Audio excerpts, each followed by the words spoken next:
That's and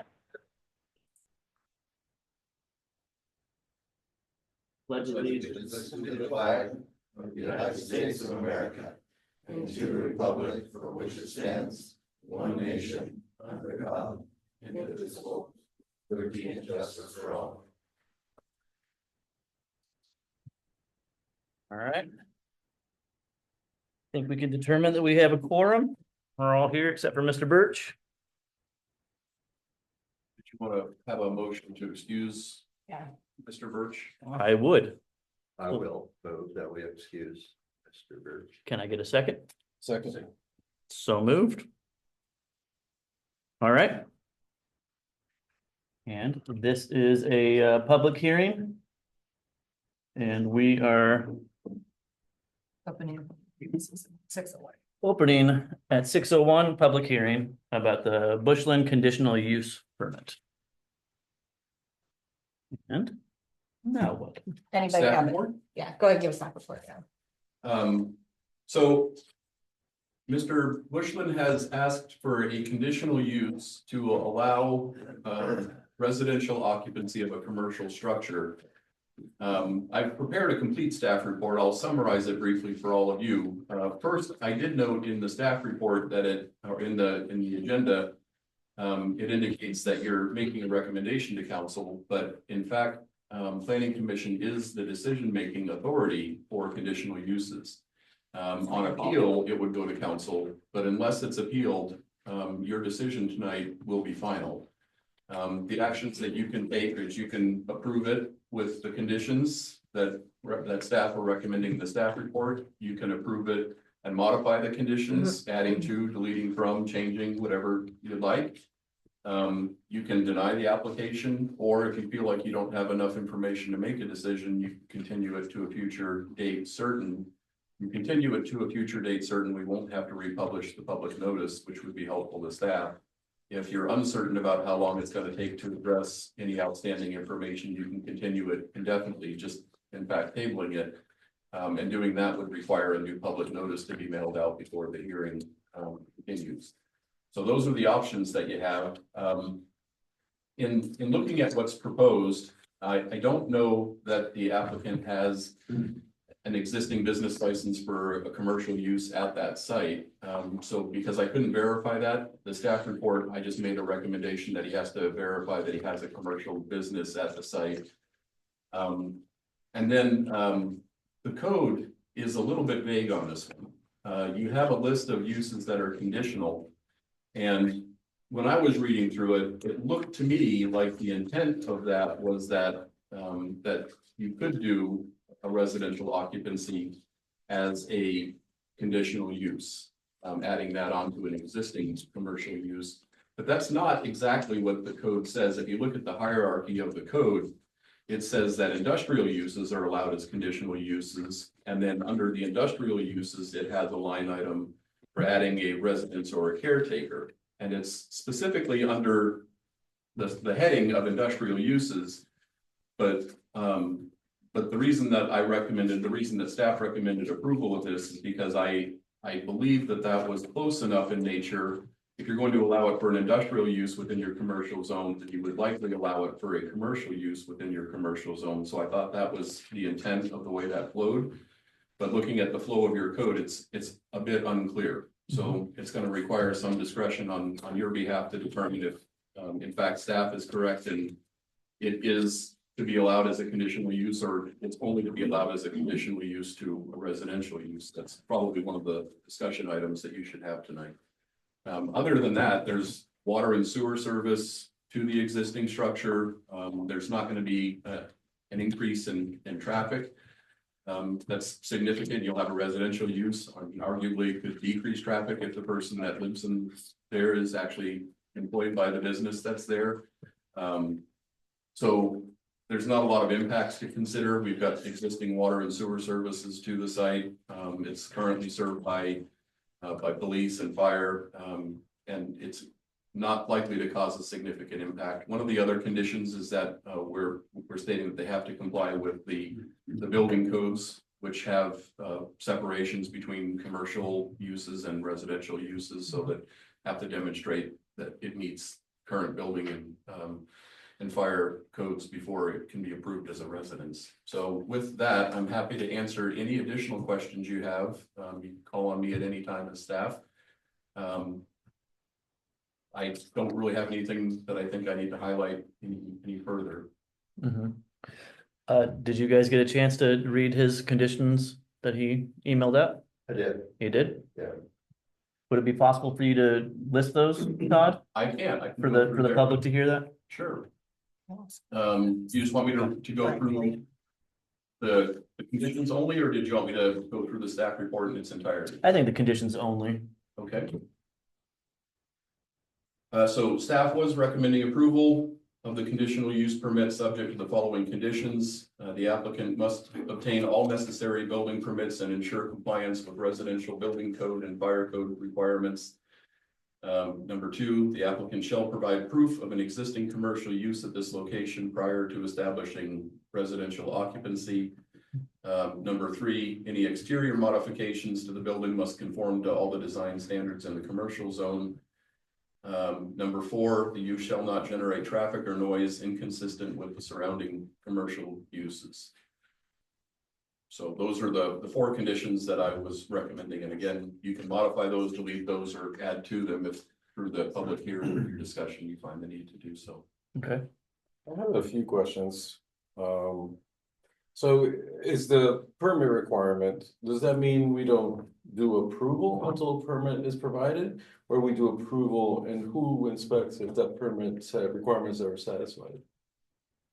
So typically the city would grant occupancy. And before the occupancy is granted, staff verify that the conditions are met. So usually for any type of use, for residential or commercial or industrial use, there's an occupancy permit that's issued. And you can't legally occupy or use a structure until you have an occupancy permit. Okay, So- so that's not gonna stop essentially it doesn't stop the approval. We can do the approval and that subsequent inspection will occur and so on. That's correct. Okay. That's correct. And any conditions that you added tonight or anything that you wanted to modify would become those. If you feel like you need more information, then, or if you feel like you don't have enough information to make a decision, then that would be a continuance. You'd continue, but. Well, I'm hoping my questions get answered here since there was a little bit of vagueness to the whole, to the code itself. So another question that I had was, and I think you hinted, is the residential unit itself has to comply with residential standards that we have in the city? It has to comply with the residential building code standards. Okay. So in the state building codes, there are standards for what type of fire rated walls you have to have separating different uses. And there are other standards for entries and exits that you have for commercial and residential uses. So this would have to show that it meets those building code requirements. And that would be done by the city's building official. Okay, As part of the staff review before occupancy was granted. okay, and then I think the other part that I had, I guess, is the 600 square foot size. Is that within our minimum residential unit sizes, or do we have such a thing? In the commercial zone, you do not, and the code in that section, and as I said, it falls under an industrial subtitle, Right, the light but it didn't really give a limit or any guidance for that. So it's not in a residential zone, so the residential zoning standards don't apply. The only thing we have to go on is the conditional use standards in your commercial zoning district, which is where this property is. But certainly that could be something, because it's conditional use, you're allowed to go and look at compatibility issues. So if you believe that that's inappropriate for this, you could condition it to be a certain size or no more than a certain size, and you could add that condition. Because it's a conditional use, it's discretionary. So you look at the code as guidance, and then you make a decision based on that. You can't go against the code. But where the code doesn't have clear standards, that's why it's a conditional use, and that's why it's before you all tonight. Yeah, go ahead. I have one other question, but I'll wait after you. Do we have Mr. Bushland here to say anything? He's right here. Oh, okay. Go ahead. I have more, but go ahead. Rick. Oh, okay, I would just, thanks. So just, the other question that I had was, I guess, Is there an actual second story to this building? Do we know this information? No. There is no second story. No. So it's described in the application as being a second story. Is that right? It's a step up into it. Oh, you just step up? Is that all it is? Yeah, it's 2 steps up, I believe. It says in there. All right, let me see, maybe I got that wrong. I gotta say, I gotta say, when we talk, you know, we've talked quite a lot about, mixed commercial, retail, residential. Yep. And what I had in mind, what was in my mind was, a 2-story building with the retail or commercial application, downstairs Yeah. at street level and residential upstairs. Yeah. Pretty much sealed off from, the business. Mhm. But now, that, I know we don't have that spelled out. Right. And that's really more of, I guess, an aesthetic thing or a personal preference. So when I saw this, I thought, how's that gonna work? How does that work? Is the residence separate from the business? Is it sealed off, you might say, as separate? I mean, I know it's in the same building. There's a door and so, but that door is gonna be closed off, I think is what it's saying. But in the language of the application, what I see is, it says the upper rooms and the lower level.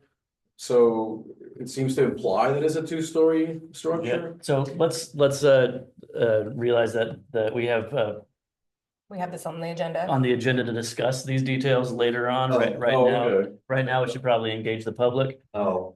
Yeah. Did everybody sign in that wanted to speak? Is that what We didn't, we're not really Not doing gonna do that? sign-ins anymore. Okay. We do have 2 testimonies that we can read. Yeah, I can read 2 testimonies that were submitted. Do I say their names too? Yeah, that's right. Okay, so first from Cindy Samko. Hello, I would like to submit written testimony for the December 18th public hearing at Planning Commission. This is in regard to the conditional use permit public hearing. I've read through the salient section of the Land Development Code, Section 4, Commercial Zone, C Zone, and in this section, I don't see anything specific about allowing living quarters in commercial space. There appears to be no provision for mixed use in the current land use code. I understand that Planning Commission is currently working on a zoning changes for Toledo and looking at draft zoning maps. This area of Toledo will continue to be commercial. I understand that some mixed use zoning has been considered. Those discussions revolved around living spaces above retail spaces. The building in question doesn't have upstairs areas. The back of the building is up a few steps, but I don't believe that area would be considered a second story. I don't think that this building qualifies for mixed use based on its single story status. Also, this property owner is requesting living quarters in a business building that has shown little to no movement toward being established as a business. I would hope Planning Commission would consider this during their deliberation. I think Toledo sets a slippery precedent if they allow this conditional use. Thanks for considering my comments, Cindy Samko. Then we have another message from Emily Morgan. It concerns me to know that this business is considering a proposal of a residential permit in a business area. Someone would be living right next to a catering business, which does not seem sanitary. The fellow who bought the building has also annexed the alleyway from the city. It doesn't seem like his plans are for expanding a business, but for expanding a house. This doesn't fit into the growth plan. Does anyone else want to speak? Up here with your name, please. Roxanne McBride for the record. I have just a couple follow-on questions regarding first single level or 2-story. I don't want to oversimplify.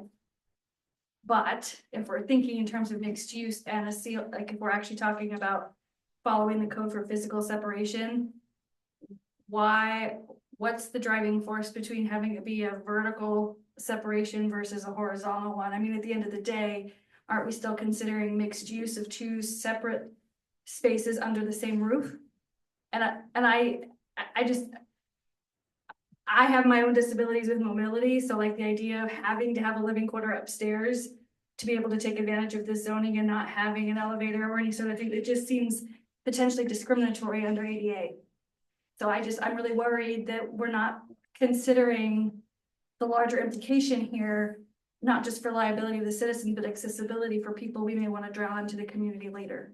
So I would just ask everyone to consider, is it really different? Because from my own personal point of view, I haven't really understood why we're hung up on the two-story thing, other than, as you mentioned, personal preference or something you might have had in your head as you were imagining how it could be used. So that's just, I just like to learn more about why that's different or how that's different. Thank you. Thank you. Thank you.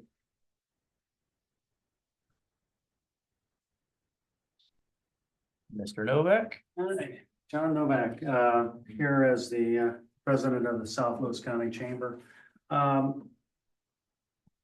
Toledo, in retrospect, has a very small commercial district. Unlike Wenlock and Vader and these other little towns, Napa Vine, Castle Rock, that have done a pretty good job at retaining their street level retail. Our second street has turned all retail again. And Mr. Morgan actually made all the little buildings to show you what our town looked like 100 years ago. It's all gone. And I really have a problem with taking street level retail space, which is very vulnerable in this town. Look next door, that should have been zoned commercial, and it should have been a commercial building, not a residence. It's at the corner of Walk and Don't Walk in our little town. And we've allowed this to happen over and over at different times. And I think moving forward, we should be looking at zoning a little bit more of it commercial. And if somebody wants to use it for a house, they can continue to live there. If they want to turn it into a business, then it should be converted to a business. If it is to an actual two-story and fits my definition as a developer of mixed use, then you have your residential above and your commercial space down below, because it is very limited. Elevators, there's a lot of ways to get people up and down. If you wanted to convert something to mixed use and you wanted ADA, you can put an elevator in. They're not that expensive anymore, the hydraulic ones. $25,000-$30,000 a level. So it's not completely out of the question to do something of that nature. I don't see that as a hindrance. I see the loss of street level property. What kind of a precedent would this set? Could I put 2 apartments in my building? Could other people here that own buildings then start converting that commercial, that residential space to, or that commercial space to residential? It opens a door that I don't think we need to open in this town. It's been open for too long. We need to be finding ways to get our commercial district back. It's one of the things that's making the difference between Toledo viable in the future. What are we doing 5, 10, 20 years from now? Where do you see us? Not what are we doing 6 months from now? And if we don't start doing something to regain some of our commercial, I think we're going to be in real problems, because that's where you get the dollars to run City Hall, is out of the commercial. If this were a towing yard and somebody wanted to have somebody there 24/7, I can see where that's a viable entity. But just because I want to live in my house or in my business, that's not really, to me, a viable use for that. And I just wanted to bring that up, that we need to be looking in the future, where are we going to get all of our commercial space? And too much of it has been turned residential. Thank you. I have a follow-on question, if that's okay. What if we considered like a condition that it was owner occupied residential only? Like I hear this point loud and clear of like all the other things that might be able, but is there some sort of condition the committee could add to balance both of those potential problems, both the ADA and the evaporation of commercial space? Yeah, we should just discuss that later in the agenda. Right now, we can polish off the public hearing if anybody else from the public wants to speak. Mr. Gordon?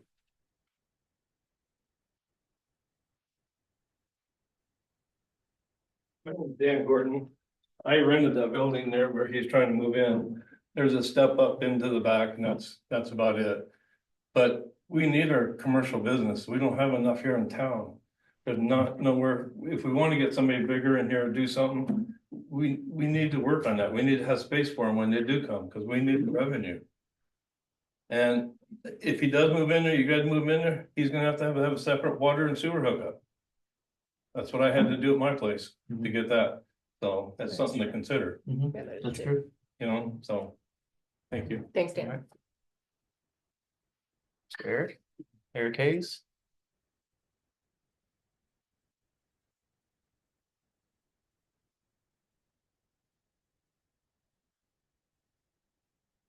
Howdy, Eric Hayes, city resident. I'm really a fan of the Fourth Amendment, and I think that where we can allow people to do with their property, with the people that chose to buy a piece of property to do with it. Where it's not detrimental to other people's use and not detrimental to the city as a whole, that we should allow that.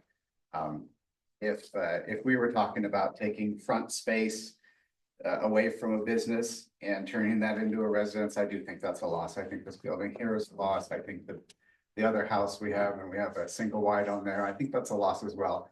But I think telling somebody who wants to come buy a piece of property in our city, which the gentleman did, and wants to retire here and set up a business, I think as long as he's got a business going, I mean, and I do agree with the ADA aspect of it. Sydney and I've been talking about it. You all now can tell that we disagree on it.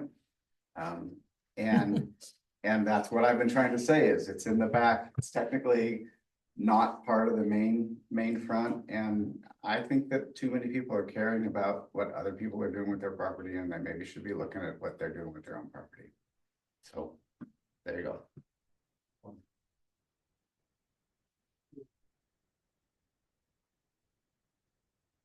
Anybody else from the public?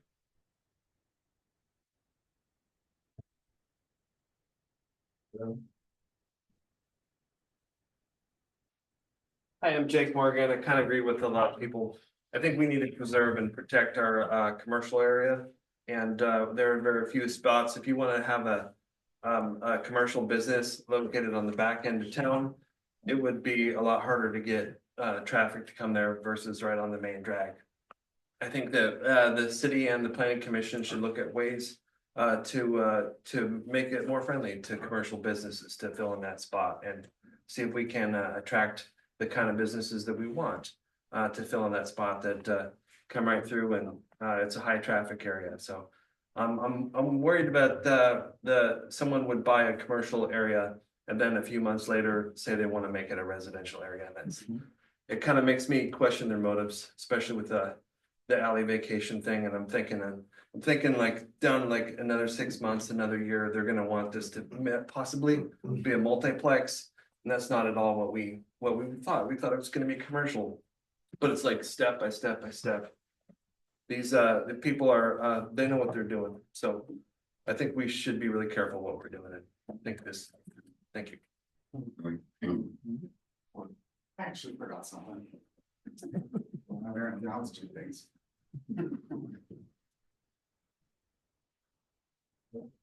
I would like to clarify the alley since it's been brought up twice. We didn't sell the man the alley. We sold him a piece of property that was actually in his property. So the physical property encroached into 3rd Street alley by like 6 feet or so. So we sold him that chunk so that he would have an edged property line. And then there was the other thing. We have a lot of mixed use coming. I know that council, I've been coming to these and I see you want to take all of First Street and make it mixed use. We're gonna have to get a lot better at dealing with mixed use because you're gonna have people that are gonna want to do the same exact thing. So, you know, I do like the businesses. I think they vastly overestimate how much revenue they bring to the city, but I think that they bring people to the city, which brings revenue to the city. And I think, I just don't think that somebody living in the back of, I assume that you're gonna run a business, you know, that it's gonna be open and it's gonna run. So it's gonna hopefully bring people to, and nothing, if it's got antiques, nothing brings people like antiques. So it's very similar to what we're gonna be doing all down First Street, if you all pass that. So that's. Mr. Bush, would you like to come up and speak?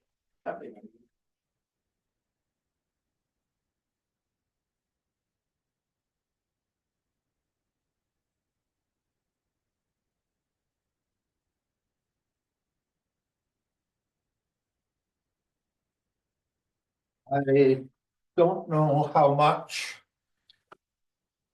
Are you the consultant for the land development in the area? I'm the city's consulting planner. That's what I was not aware that there would be this extensive a group. I thought you were a consultant to the city council, and those were the two ways that it was involved. Otherwise, I would have sent all of you the letter that I gave to you. Did you share that letter? The letter's included. Yep, I included it. Okay. It's in their packet. That should answer some of the questions. I never claimed that this was a two-story building. I say a few steps up, which is exactly what it is. I was very careful about my intent in choosing Toledo because of the central core of how many good businesses you have immediately available. I face the possibility within a few years, I may be in a motorized wheelchair. I'm a post-polio survivor. I have that syndrome. My mobility has been seriously compromised in the last couple of years. If it continues at that rate, I may have to go to a wheelchair. If I do, Toledo has a near perfect downtown core of those businesses that I need. And I'm looking at staying there for the next 12 to 14 years. I have a genetic likelihood of living to 98. If that be so, this is where I want to be. And I do have experience with the businesses. There are 3 businesses that I have anticipated for that. One is called Papa T and Granny B's Antiques and Collectibles. I have, $10,000 to $12,000 worth of antiques immediately that I need to sell. Plus I have additional folks that I've talked to who have antiques of their own that they would like me to sell for them. Second business is called Printworks Northwest. I have approximately 20,000 books that I've collected over a number of years.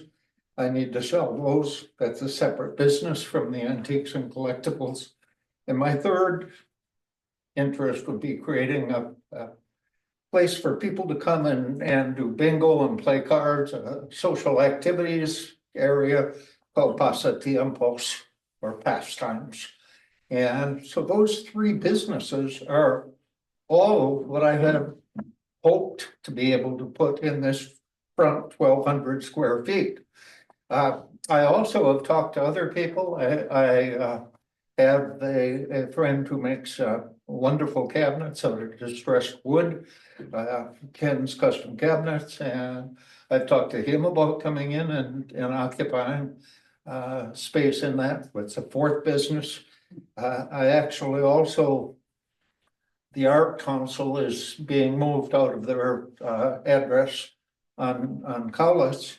And I've talked to Mike Morgan and Julie and some other folks about the possibility that they might be able to move in and use a portion of it. So I am very actively and deliberately trying to create a very viable and vital commercial area. The fact that I need to live behind it simply means that that's a place that provides me easy access to the business. And to me, it makes sense. We should be trying to bring people closer to their businesses if we're really concerned about emissions and carbon imprints or footprints and whatever. We need to bring people closer to being at their businesses. This is actually ideal in that sense. There's no gasoline wasted on my getting to my business, if you will. I believe that the configuration of the building itself lends itself very well to that. It's about an 1,800 square foot building. The front 1,200 square feet are at the lower level. And interestingly enough, no stairs, so I can roll my wheelchair across the doors both below and above. And the 1,200 square feet would be used absolutely and continuously for business. It has a restroom in one corner of that.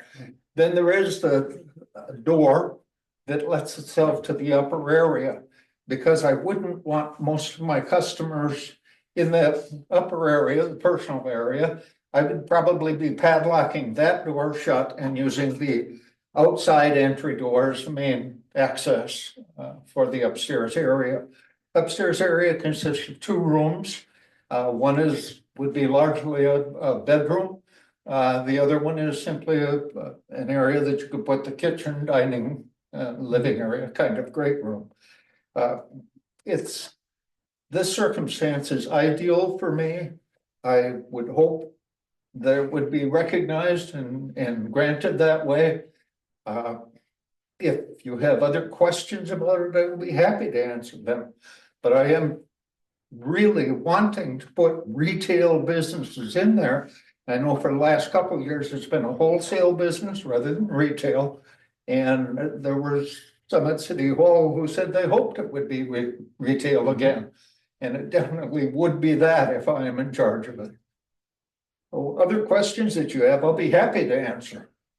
I have a question. What is your timeline on setting up the business aspect of are you? I had hoped to have a grand opening on Cheese Days next year. Okay. And are you planning to get a license for the business? Already have I license. have the license. Yeah, I have the list. Papa T's is something that I started when the Centralia Square Mall opened just south of Washington Park in Centralia. Okay. And I had Papa T's as a business in there. I was doing a regular 9-to-5 job at that time, and I simply couldn't get enough time to stock that. So eventually I dropped that, but it's been on my tax return for 30 plus years at this point. Thank you. Other questions? I have another question if nobody else has one. The entrance from the outside to access the residential part, is that going to be accessible to you? And I hope it doesn't have. That also does not have steps. Okay, It's just ramped. Yes. Okay, thank you. It's perfect. I mean, I was delighted to find this. I was unaware of the requirement that you not, quote, live in a commercial zone. As I say, I think that may be a mistake that we're making in general, because I think that if we want less emissions, less problems that way, we should be encouraging that mixture, that cross. I think it makes a point. Thank you, Mr. Westphal. If you think of others, I'll be happy to answer them. Yeah. Thank you.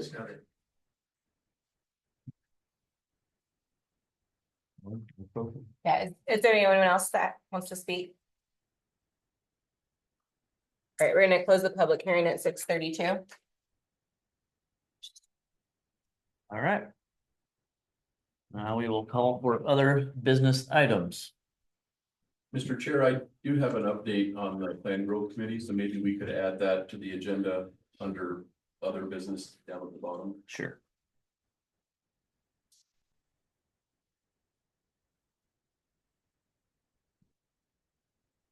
Now we will move to approve the approval of consent agenda and of the November 20th meeting minutes. Well, can I have, my name is misspelled on the minutes. Oh, no. It's the only thing. You should just change it for It's the only thing everything. I can find. Time to change it, man. Time to change it. All right, commissioners, did you get a chance to look over the business licenses? Yeah. Everything look good to you? Yes. I just noticed that we have another any lawful purpose. They still haven't responded. They still haven't responded, have Yeah. they? Oh, is that the same one? You make your motion to drop that business. And just deny it. actually- Yeah, it's been enough time. Yeah, that has been enough time, so I say we deny it. All right, okay, can we approve last meeting's minutes? Make a motion, anybody? So All right. All right. What's this? Meeting minutes are gonna sign for. Oh, okay, we'll sign that then. Second. Okay, so then, Second one. so let's make a motion to deny the Aviat Group LLC for not responding to what their product or service is. need a separate motion. Yeah, So all right. Second, Second. all right, excellent. And then maybe a. All in favor? on that. All in favor? I. Right. Okay, I'll cross out then. right. Assuming you wish to approve the remaining, maybe that's Yes, I will. another motion. So I make it up to approve the what? The rest of the ones on the. Yes, I will make seeking a motion to approve the rest of the businesses on the business licenses. We didn't do that. No, You just we just denied the other one. Consent agenda. Yeah, I make a motion. I'll say. all right. All in favor? All right. All right. We're gonna be up your part. Yeah. What's this? Here. Bushland. All right, now we go into the discussion of the Bushland property. Where we can go back and forth. Roxanne, did you have something you wanted to say? I was, just proposing earlier that perhaps a condition of the conditional approval may include owner occupied residency to prevent the multiplex situation, that concern that was addressed, so further restricting or qualifying what is approved.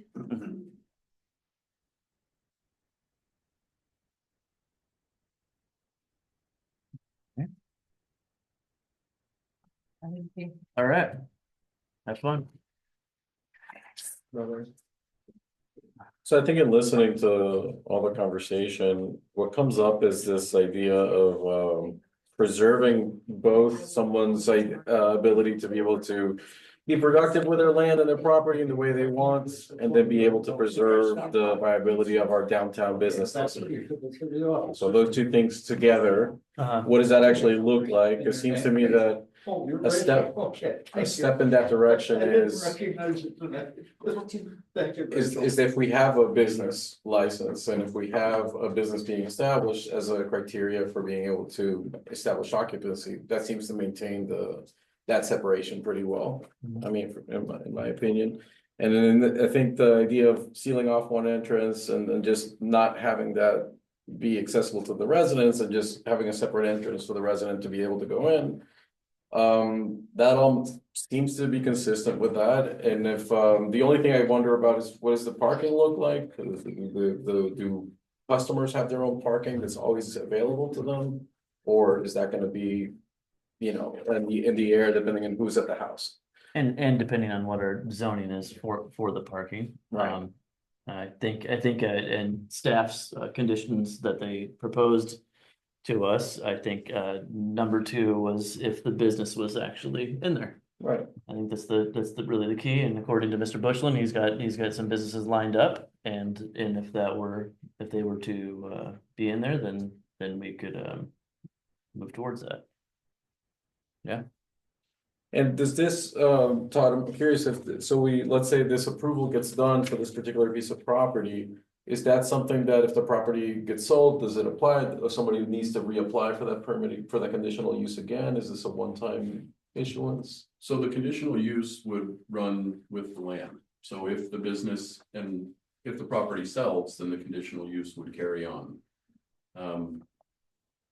As a condition of the approval of the conditional use, you could add something that said that it did not. But unless you did that specifically, typically land use approvals run with the land. They don't. So I'm thinking one of the concerns of the separation would be if it's sold, we could reevaluate to establish the same criteria and that sort of thing, and just make sure that if we're gonna allow this, let's make it a standardized process where we can always make sure that the preservation of the commercial space, which is addressed. And takes precedent. Yeah. Yeah, and takes precedent. And that's gonna go to what Mr. Hayes brought up about how we're gonna be experiencing a lot of this on First Street. Mr. Novak pointed out that elevator costing 30K, 25, 30K might not be too much of a hindrance to some people, but it's plenty of hindrance to others. And also just constructing a second story would be that. So again, planning commission needs to go back and discuss what we about this second story thing, and why our priorities were for that second story. Because I don't think, aesthetically speaking, I don't think we were gonna make a judgment call based on aesthetics. I don't think we're gonna be doing that.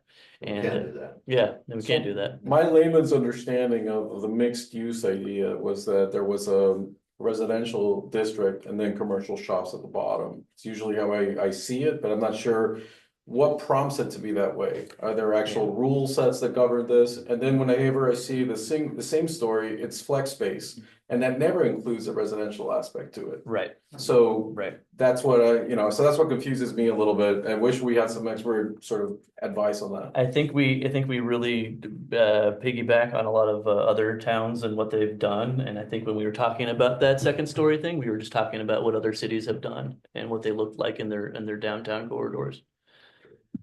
So in fact, in the waterfront mixed use discussion, you Right. all decided that it could be ground floor residential. Right. And that you could do a mix of uses or separate uses. Mhm. So we have different mixed use zones that we've been talking about. None of them are active now. Those are all concepts. Right. I think using those concepts to help to guide your decision making in this request is maybe a good one. Something you might also consider is because those standards will likely be adopted and finalized within about a year. You could also limit the conditional use approval to a specific time frame. So that way it would expire and then they'd have to reapply under the current standards. Mhm. So that might give the applicant time to get their feet on the ground and figure out, how to work with that. And then also they could participate in the adoption process for those zoning code standards as they come forward to public hearing and also council adoption. Right. It occurs to me that the part about preserving the commercial space also is addressed by the residential unit being in the back, preserving that front area. Yes. That can be something that comes into our criteria as we keep approving these type of things. Yeah. Right. I agree. And I think you would also pose the question, or we're looking for advice on why upper floor residential. There is no real magic to that other than activating your street fronts. That's The idea that you want that residential uses should be a secondary use within a downtown district. So a lot of jurisdictions will say that belongs on a second floor, but that's not always true. If you look downtown Vancouver in their commercial zone, they have live work units that are street front residential with office space within them. So they have in New York has this sort of thing. so it's not unheard of to have ground floor residential in a mixed use type zone or in a mixed use. But a lot of jurisdictions want to preserve that ground floor for the retail so that way, it preserves that area for retail and commercial use. And it activates that ground floor a little bit more because more people will visit that than visit a residence. But that's not always true. So. Well, that definitely gives us tools to preserve the commercial aspect of the downtown. Yes. Yeah, the upper floor residential would give you that. Or just preserving the front area. But the zoning discussion, well, yeah, and certainly in the back, that's why this is a discretionary application. So I hope that helps your decision making. Okay, here's a couple of questions. Mr. Bushland, I hope we keep you around for a long, long time. He's a But little bit hard of hearing, so make sure. But If I am hard of hearing, I'm not kidding. I hope we keep you around a long time, but as you know, there's never any guarantees. If we grant the conditional use permit, and for whatever reason, Mr. Bushman is not able to stay in that residential section of the building, does the next guy come in and not be a very good neighbor? I think that you could add a condition that tied it to a change of ownership. I think that you could require that it be owner occupied. But I don't think that you could require that.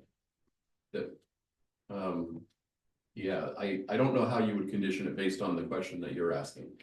Yeah, you can't require Mr. Bushland to live there, right? I mean, you can't go that far, but you can require it be owner occupied. So that the owner of the business must be the occupant of the residence.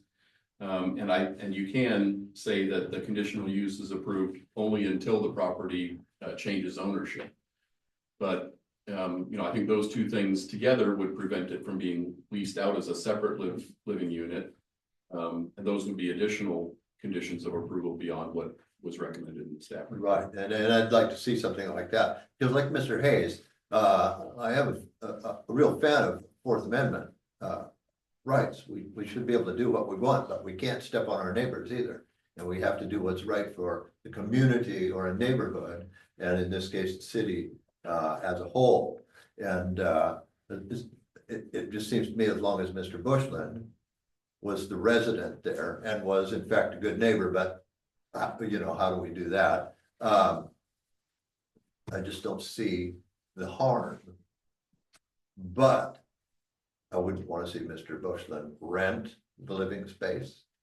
I wouldn't want to see Mr. Bushland move in until a business was established. I'd like to see the business first. But you see, right away, I'm suggesting restrictions that even I don't like. Well, I think I would look at them as conditions, right? The person wants to live there. And they want to be able to run their business there. That's what they need. And we have the responsibility of making sure we're also thinking about all the citizens of Toledo and also the viability of the town to grow. And so if we think about it from being able to put these conditions on it, where if the conditional use would expire, should should it be sold, or should he not live there anymore? Then that seems to protect those criteria and give the person what they need, or what they want to have. And I mean, to me, it seems, I mean, we have to split the baby, but at least everybody gets a half. Very difficult. Who wants the legs?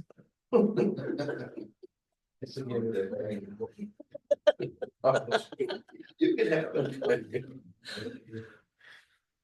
So I think the conditional there was owner occupied, right? And upon transfer of ownership. Right. Yeah. Okay. And then I think we have the already condition that was placed, which is we want to make sure that there is a bona fide attempt to establish the business there. Yeah. Yeah. Roxanne? I think it would be wise to consider including a condition that if for any reason the structure were removed and rebuilt, that future structures would require the second story. For example, if Mr. Bushland wanted to tear it down and build something different, we wouldn't want him to still live on the first floor. So as far as like, it's not necessarily an old building, but if you're thinking about longevity and what could happen, you know, we could consider it more of like a grandfathered in situation, but if the structure itself changes, you gotta move upstairs, sort of a thing. You gotta build upstairs. You have to build upstairs and then move upstairs. Interesting. But doesn't this fall under just simply new building permits and then evaluating those new buildings that are gonna be built on something that was torn down? Why would you have to grandfather in anything from the older structure? Yeah, and anything that requires, that's gonna be a substantial modification that would require a new building permit. And the building permits, don't come before planning commission anymore. You all changed that rule last year.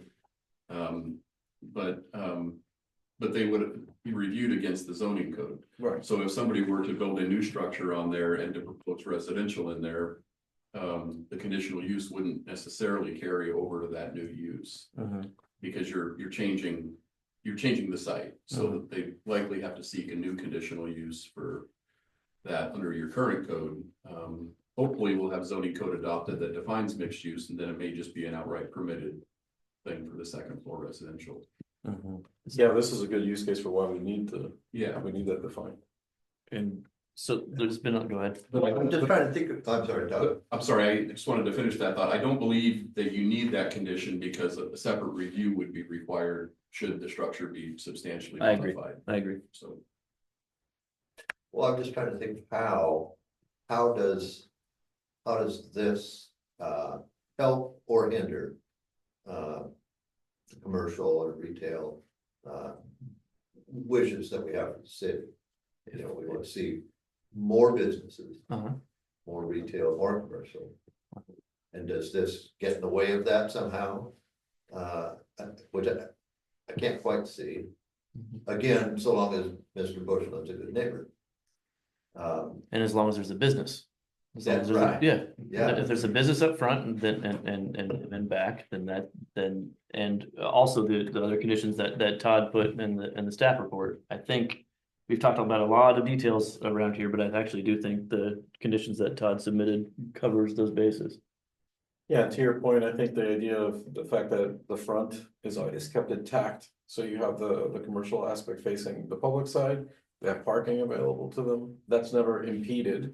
I'm assuming that by the residents, because that's always in the back, and the person goes in and out through the back end. Mhm.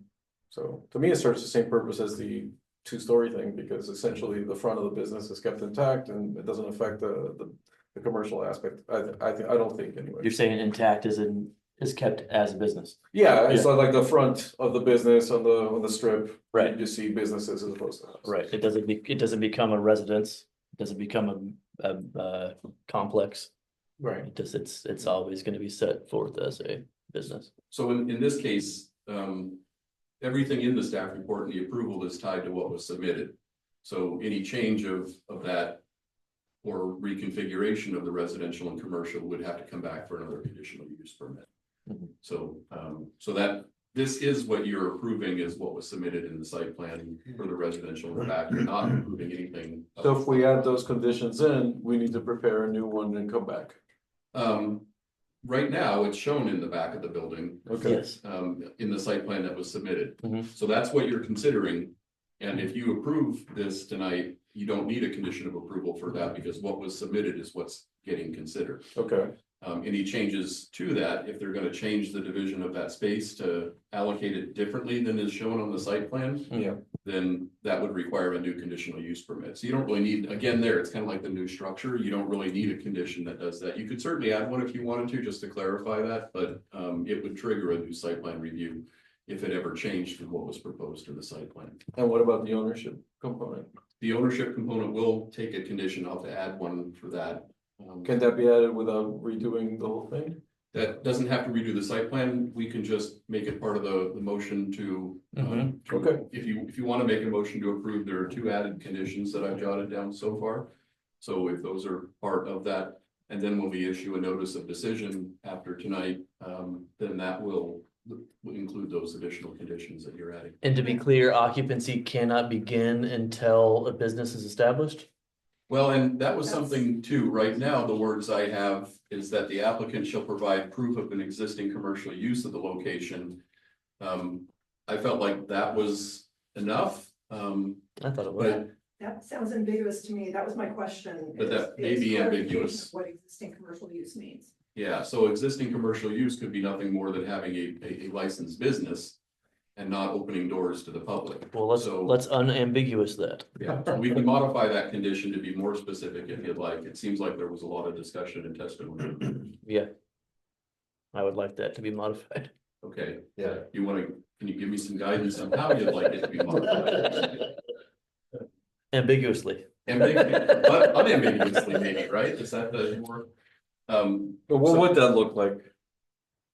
Business is established and open to the public. Yeah, meaning the license is given and the door is open to the public. I can Yeah, go yeah. and buy something. Yes. Yeah, you can go in Okay. there and buy something. Yeah, Fair. exactly. So then you have some inventory, people can come in and buy something. And at that point, the back end becomes a residence. Right, then the permit, the certificate of occupancy can be given for At that, that point, right at that point, but not before, not before. because here's a what if.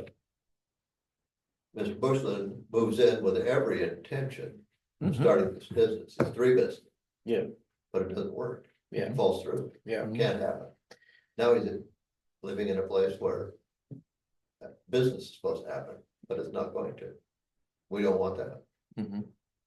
So then maybe an add-on to that would be it has to be open to the public and if the business the residence is only allowed as an accessory use to that, so if the business ceases to operate, the residence would also have to cease to operate. That would be a condition of residence. I think it Yes. revokes the conditional use permit if there's not a business operating there, if it closes, for Yes, example. yes, I agree. Right, yeah. I agree. Yeah, Yeah, yeah. I think that's a clear condition for this to happen. So I can make modifications to that condition to require the business be open to the public.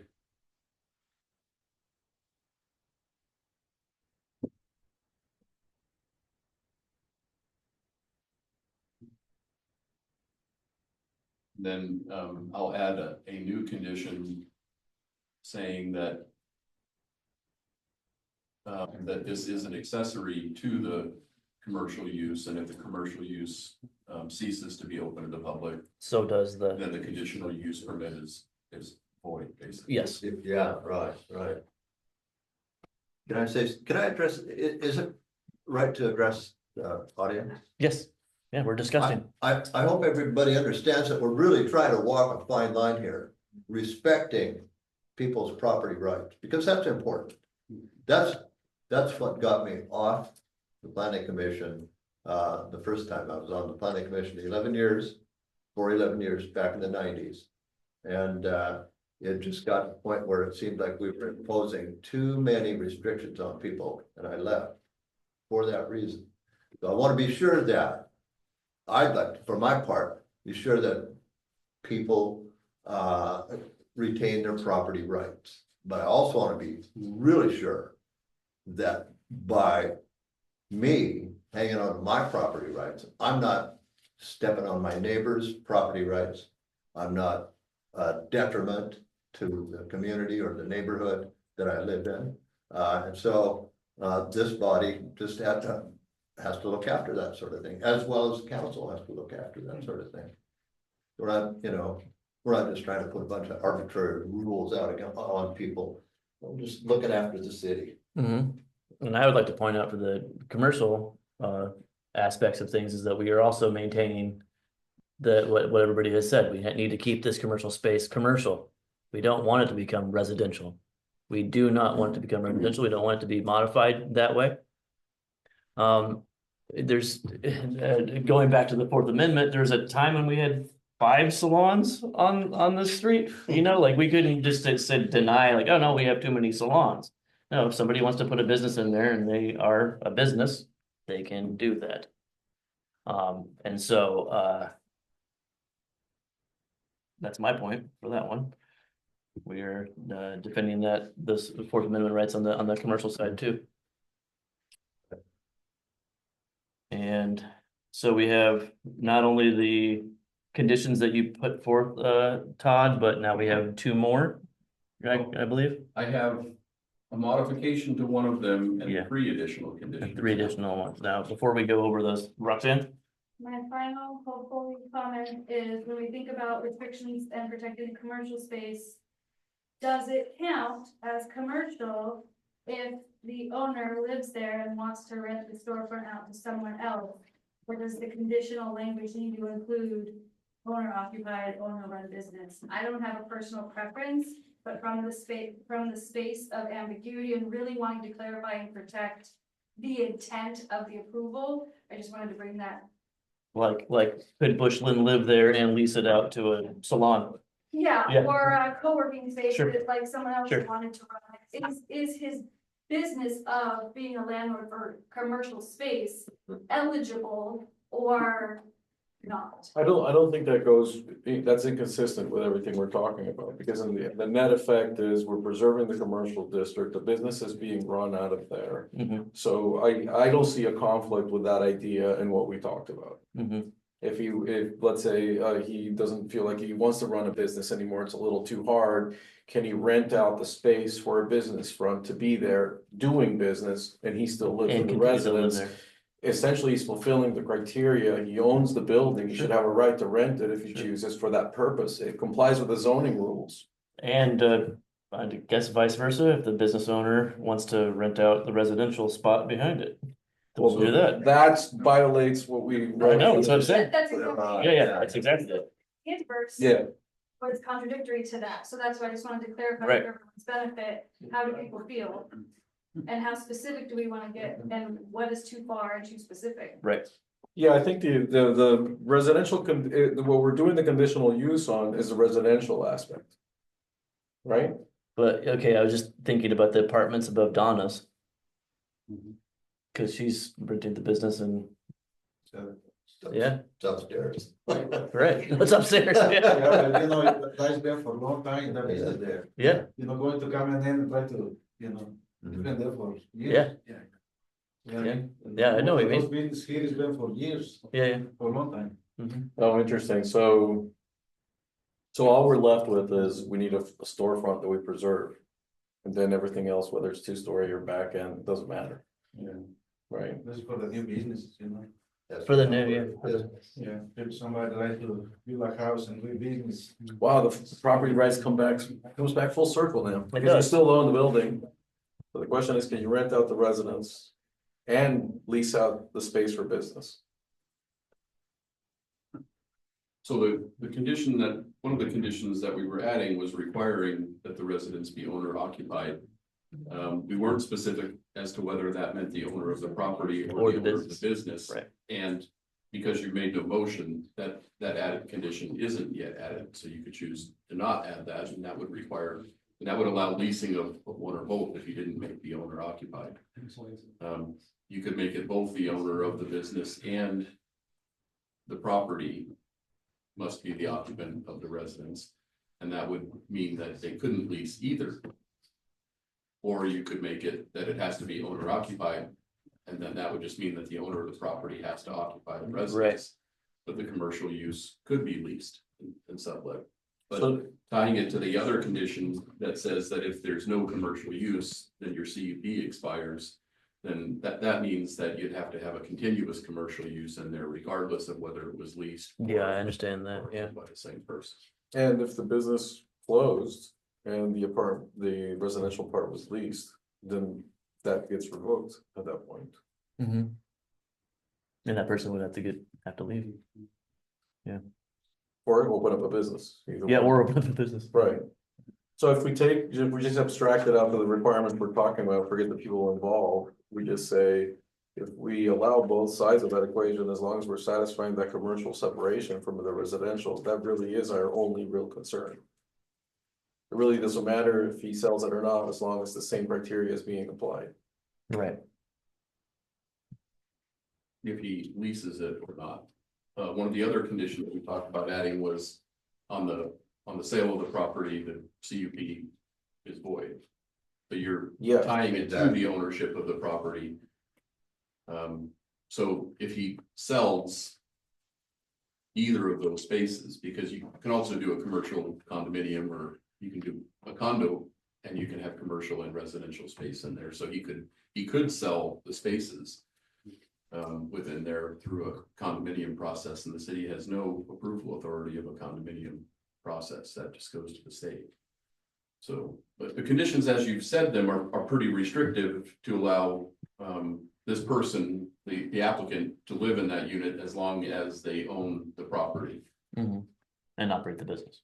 But if that's not your intent, then we need to modify those conditions. That is the That is intent. right. And if they sell the property, then the conditional use goes away, and the new owner would have to come in and reapply before they could receive occupancy of the residence. Yeah. Commercial could turn over as long as it was a similar use and didn't require Right. substantial improvements.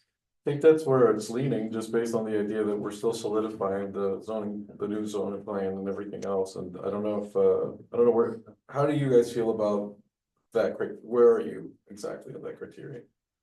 And which criteria? The idea of restricting it to the owner, In this case. Absolutely. In this case, I have. Yeah, Yeah. yeah, in this case. But and that gives us an ability to revisit this, should the occasion, should ownership change. yes, I think I that's agree. important. well, And then, so that's pretty clear. If I could also get some clarification on, do you want to restrict the ownership of? Do you want to restrict the conditional use to say that the owner of the property, so it's owner occupied, owner of the property must occupy the residence. Does it also have to be the business owner that occupies the residence? That would tie the two together the other way, saying that you can't lease out the commercial space either. So is that the intent, or is that not the intent? Do you want to have? I'm okay with leasing out the commercial space. The commercial space. I could easily see that as being an important part of continuing Well, living there. Mr. Bush might have some mobility challenges that keep him from operating the business, and then the best thing might be to lease that part of it out, and that works. Yeah, and it falls under running a business. You're running a business. Yeah. So owner occupied for the residents, but not tying into ownership of the business. Any business can be there, but a business has to be there. a business has to be. A business has to be there, yeah.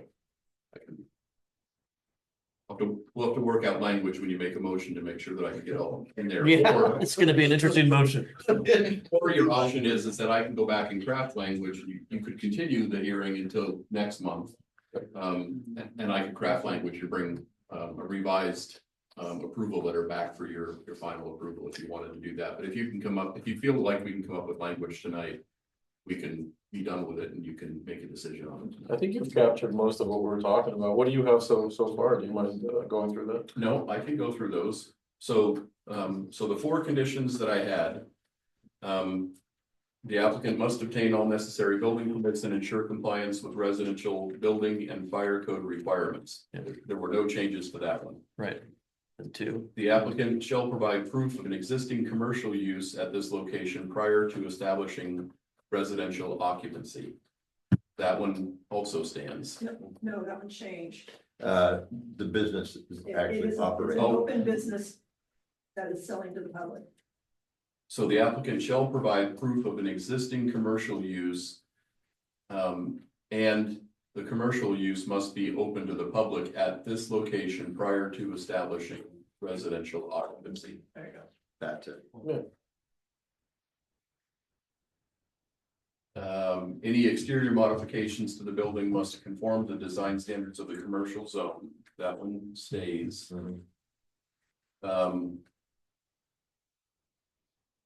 The conditional residential use is an accessory use to the commercial use.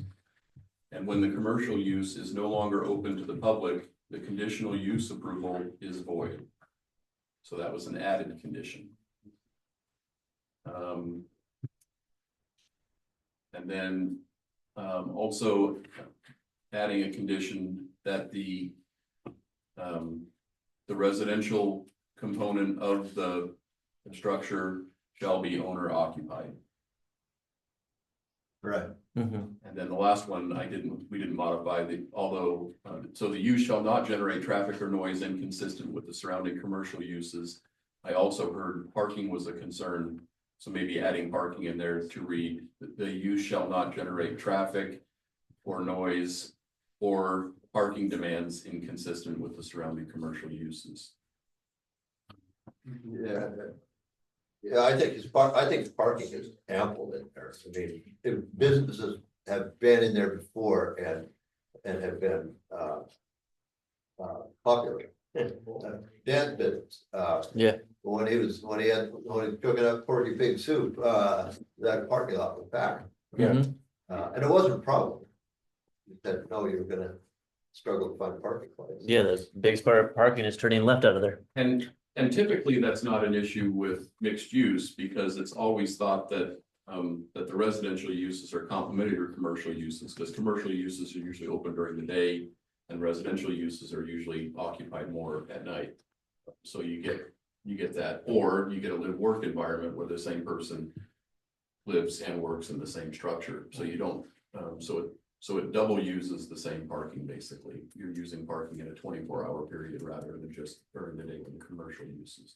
But typically that's not a concern, but I did hear that as a concern that was discussed. So you could modify that last one or not. I mean, the way it's written says it's not going to generate traffic or noise inconsistent with surrounding commercial uses.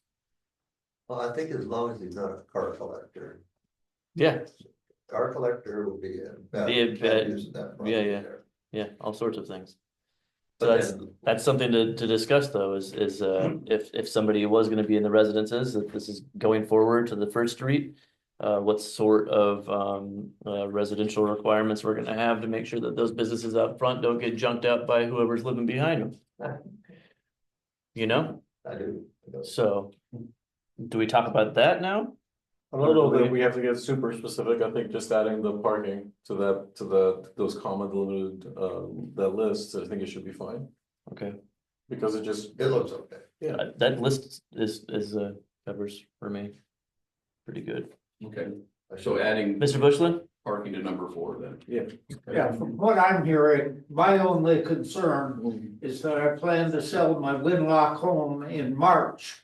And there's a span of time between March and Cheese Days grand opening that I would hope to be able to live here while I organize the property. And that second clause that you have in there does not allow me to occupy the property until after I open the doors.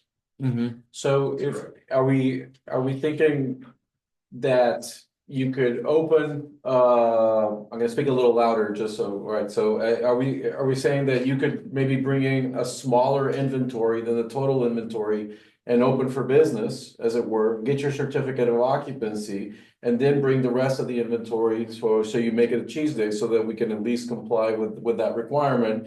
If you don't think that's too onerous, I mean, what do you Well, think? I had hoped to have a grand opening at Cheese Days, Right. and that would mitigate that to some extent. Well, some things have to be mitigated. But I think some things have to be mitigated. I understand the desire to open up, have a grand opening on cheese days, but considering that we're coming up with this conditions right now, I think it's pretty keen that we don't agree to something that we're gonna make it for everybody else and then give you 3 months advance and not have to open your store. I think it's gonna be pretty necessary for the store to be actually opened. I agree with what Commissioner Cabral said. Maybe have a soft opening. Have some sort of open business so that you can comply. I can do that. I can put a couple pieces of furniture in there, call them antiques and sell them. Yeah, you got 20,000 books. Yeah. Put 30 of them up, price them out, we're good to go. I got some antiques you can sell on commission. Yeah. Okay, so how do we go about our next steps here, Mr. Todd? So I think if you're done with the discussion and deliberation, then the next would be to entertain a motion. If the motion is to be approved, then it should be approved, and I think if you just, we've got a recording of the meeting, so the way I verbalize those conditions of approval, then you could make a general motion just to say that you're motioning to approve subject to the conditions in the staff report as modified by our discussion tonight. And I think it could be a simple motion, and then with the record that we have, I can go back and I will craft a condition. I will craft a notice of decision to the applicant, basically saying that based on the planning commission hearing, here are your conditions of approval. Right. And then we issue that. You still have the option of continuing it, in which case I could bring back a written document that you could all review and approve at your next planning commission meeting. If you're uncomfortable with me using the language in the record, or if you don't fully understand what those words were, then that may be a better way to go. Although that would delay another month, it doesn't sound like that's going to be terrible for the applicant. He's not planning on moving in until March or so. That's, yeah, So not a factor. So we could also do it that way, and that way you could approve the specific words that I write and issue that at your next meeting. So that would just be continuing this. If you wanted to give the applicant some indication of this is the way we're thinking, but we're going to continue it, and then I'll bring back the written decision next month and you can approve the specifics. So 2 ways that you could approve it. Other options are still deny it or table it or ask for more information. But your decision is final and appealable to council once you make it. There is no council ratification of this decision like there are in plats or other land use applications. Right. I feel comfortable with condition 1 as it stands, with the conditions that he had listed and that we discussed at length. So I feel comfortable with that. Yeah, I think the conditions address, I think, both requirements, and allows Mr. Bergman to conduct his business, set up his residence, and be able to fulfill his dream of doing this business here, so. Okay, so let's hear a motion. I'll entertain a motion. So moved. Can I get a second? Second. All in favor? Aye. Aye. First time doing that today. All right. So let's now move to our comp plan update, correct? Am I on point there? I believe so. All right.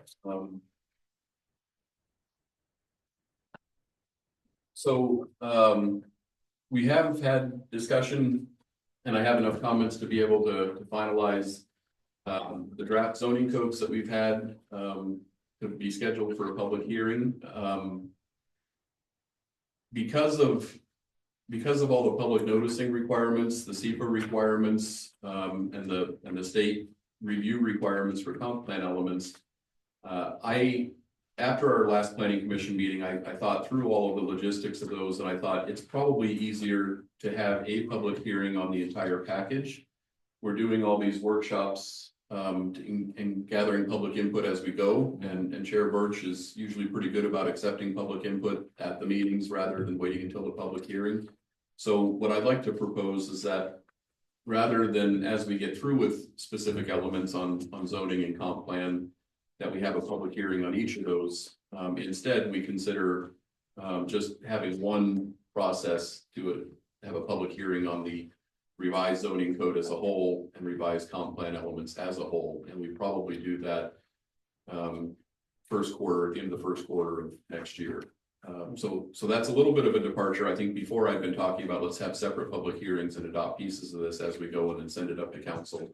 But then realizing that each one of those would require that SEPA review process seemed a little bit cumbersome. Yeah, I agree. So I'm thinking instead that we could just do all this as one package.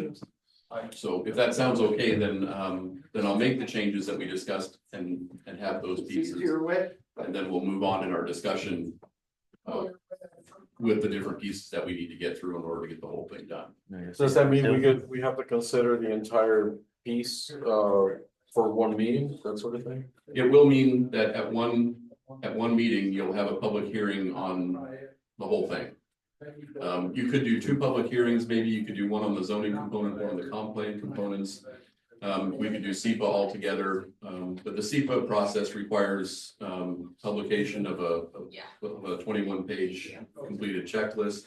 It requires 14-day comment periods and all of those things. So at each point, we could do those incrementally if that's your preference, but there's a lot of cost to the city that's involved in there, and the budget for this thing. I just had to approach council and ask them for more money on Monday because we didn't have enough to get through the entire process. So to keep the budget down, it's more efficient to do it one time, one SEPA for all of it, one public notice and one hearing, if that works for you all. It's relevant enough to me. I think We'll just make it work. yeah, we'll make it work.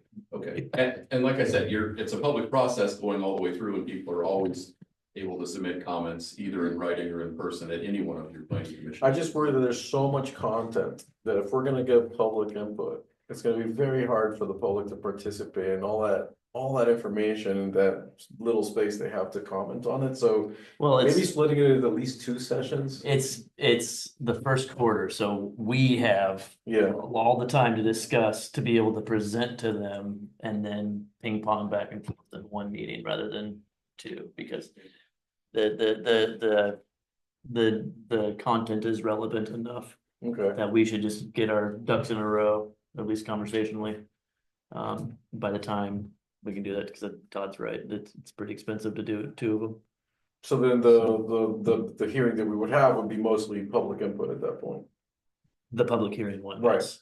Yeah, Okay. yeah, Okay, I see. yeah. So we get all of our ducks in a row.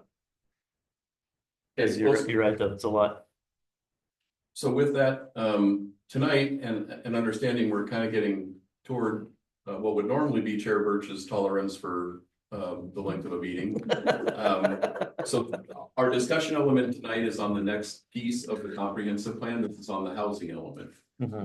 We've talked about zoning and we've talked about land use, the land use element of the comp plan. So now using that zoning as a base, I've drafted some discussion points for the housing element, kind of using all that. And because this is a workshop and a discussion item, there's no action needed tonight. Depending on how the chair feels, we could either come back and discuss this more. You could give me some guidance. I could, on some of these issues, I could try to further refine what I've drafted here for the, I've drafted a section in there and I've come up with a staff report. I don't know how much input how much chance you've had to review that, given that we had a public hearing earlier, but on the housing element, we could discuss it in some detail tonight, or we could continue it to next month and continue our discussion on it then. Commissioners, how do you feel about hearing the staff report? Cause we are getting up to almost 7:30 here. Yeah, but it's a pretty long report. Yeah, Well, don't say can we workshop this stuff? But. Do a workshop next meeting before the meeting? Yeah, does that work, Todd? That's a, We can, and we have done that effectively in the past. I think. So the workshop, I was bringing both zoning and comp plan elements and we were balancing those back and forth. With the single element as I have it now, it's a little bit less efficient because the information. The information in the workshop, then if you make changes and suggestions, you know, we could do a 2-hour break, we could do the workshop on it and then come back into the meeting and finish it up basically. But I wouldn't be able to bring you back revisions from the workshop in the meeting that happens immediately following. yeah. So then maybe we bring in our notes to the meeting and just be ready with our comments and revisions then. Yeah, I agree. Yeah. well, I'm retired and I live 2 blocks away, so it's not a problem. For me. Well, so for next month, then we'll make that our discussion item. And then I'll see if I can maybe add a little bit from the environmental elements, because that'll be the next step up after we get through this piece. We'll begin to talk about critical areas and that. So I'll see if I can have something else for January to introduce that topic. Excellent. All right, Workshop, yes, workshop. No workshop. No workshop. No workshop. all right. just have homework. Yeah, just homework. All right, so now we move on to unfinished business A. And everything's finished, right? Apparently. It's a work in progress, but it's finished.